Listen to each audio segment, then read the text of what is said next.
L'un des symboles de ce tourisme de luxe, ce sont ces bungalows nichés dans les collines du Parc national des volcans. Ils font partie d'un complexe hôtelier situé à 2 heures de route de Kigali. Son nom, le Bisate Lodge. La patronne, c'est Adley, une Américaine dont la société a décidé d'investir au Rwanda. Pour passer une nuit ici, comptez 700 000 francs CFA. Ce matin, l'hôtel attend l'arrivée d'un couple en lune de miel. Il a payé cher, alors le service doit aussi être à la hauteur. Les clients en lune de miel arrivent cet après-midi. Si le temps est doux, on leur servira le champagne sur la colline. Ça, c'est un panier traditionnel pour les invités. Si on le donne aux mariés avec des cadeaux, comme ça se fait ici localement, je pense qu'ils vont aimer. Oui, parfait.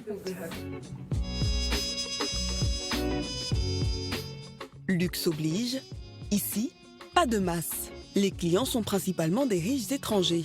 L'hôtel a seulement 12 chambres, toutes spacieuses. Quand les clients reviennent de promenade fatigués, ils peuvent s'asseoir devant le feu et se réchauffer. Ils peuvent aussi prendre un bain dans notre baignoire pour 2 personnes. Depuis la baignoire, on a une vue sur le feu.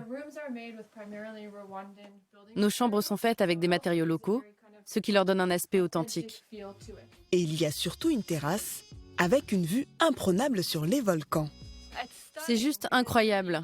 Vous avez là une vue sur les volcans et le parc national. En revenant de votre randonnée, vous pouvez apercevoir de loin l'endroit où vous étiez pour voir les gorilles.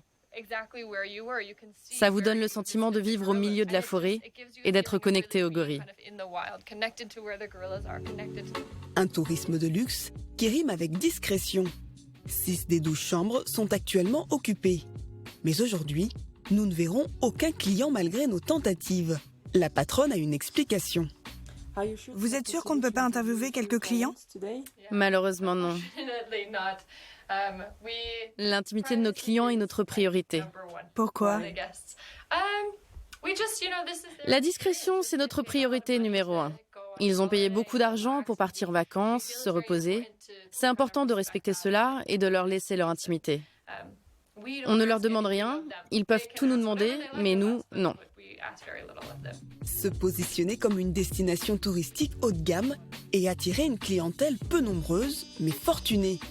C'est toute l'ambition du pays des 1000 collines. Aujourd'hui, le tourisme emploie plus de 100 000 personnes dans le pays.